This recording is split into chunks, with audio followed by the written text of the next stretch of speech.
By 1929, Elizabeth Salm, now a widow living in Berlin, needed to make some money.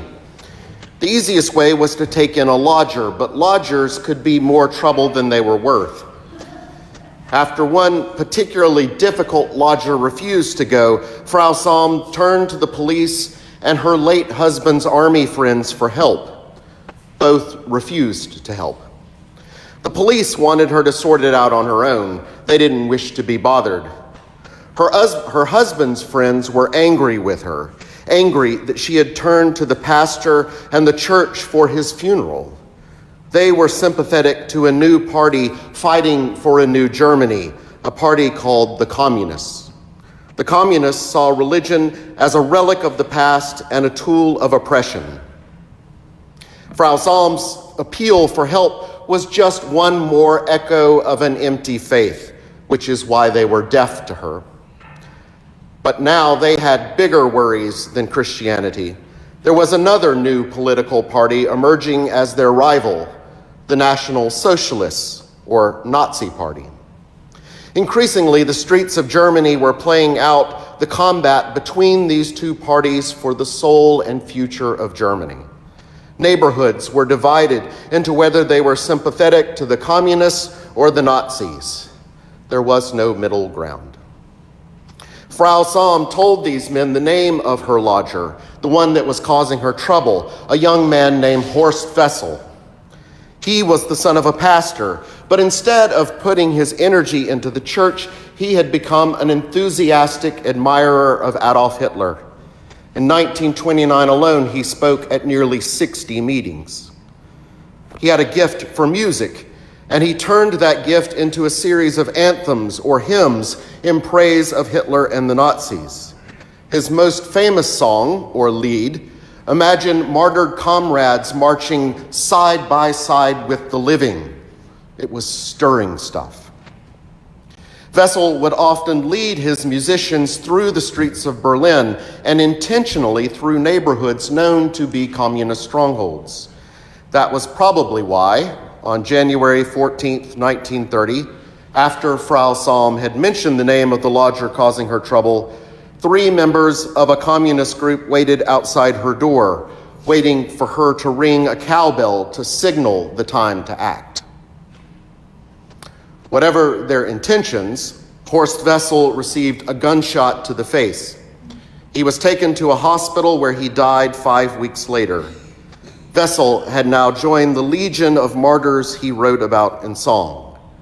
At least, that was how it appeared to Joseph Goebbels, who masterminded Wessel's funeral into a national spectacle. For Goebbels, the communists might be done with religion and faith, but the Nazis had found a much greater use for it.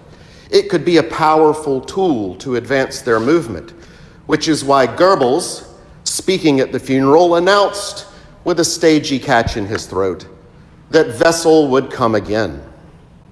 The comparison stuck. Not long after the funeral in a Berlin cathedral, a pastor would compare the death of Wessel with the death of Jesus, adding that Hitler was a man sent by God. Jesus' entry into Jerusalem quickly dissolves from a triumph into a tragedy. Matthew's gospel begins the story with the promise of the coming kingdom, the long-expected Son of David come to fulfill God's promises. The jubilant crowds who greeted his arrival end up as a city in turmoil with that question, who is this, hanging in the air? Today we begin Holy Week, the week from Palm Sunday through the Triduum of Maundy Thursday, Good Friday, and Easter. And it's a story of trying to figure out who Jesus is and who we are as we observe him and the kingdom he brings. What Christ demonstrates in this Holy Week is a kingdom unlike any other. It's a kingdom whose values and actions confront us with that same question all Jerusalem was asking. Who is this? In Matthew's gospel, the kingdom of heaven is something central to Jesus' mission. But Jesus isn't preaching a kingdom about rewards if you're good and punishment if you're bad. That's Rome's version of a kingdom. Jesus is preaching a kingdom which stands in opposition to the religious power of an elite and the political power of an empire. It's not a kingdom built on military force, which is why it baffles Pilate. It's a kingdom which disturbs our carefully ordered world. Think back, if you will, back to how Matthew's gospel begins, way back to Christmas, when a newborn child is having to be hurried away to Egypt because the murderous King Herod wants him dead. And why does Herod want him dead? Because Herod was frightened, and all Jerusalem with him. The powers and principalities who control and manipulate and dominate people are threatened when God's people see hope, a future, and a restoration of humanity offered to them. Herod and all Jerusalem, and all the Herods and Jerusalem from then till now, still fear this Jesus who rides into our midst, proclaiming the promise of the kingdom of heaven, which will transform us and our world. Jesus brings God to us, and us into the heart of God. When Jesus and God's kingdom is in the world, then all sorts of things can happen.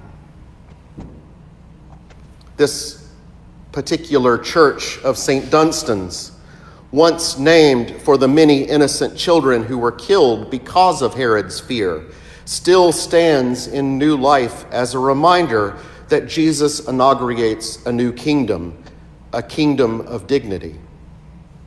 And that's where this week takes us, navigating political power which likes to either ignore the promise of God or manipulate it to its own devices. It's a story as old as time. It's the story of Jesus. Holy Week confronts us with a kingdom unlike the kingdoms of the world. We still see the kingdom of Rome, built on power, domination, and control, contrasted with the kingdom of God, filled with sacrifice, compassion, and mercy.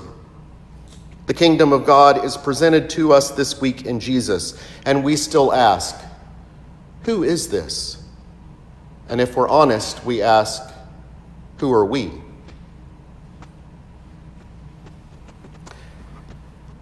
Wessel's gift of song, especially his Horst Wessel Lied, became the official anthem of the Nazi Party until its end in 1945.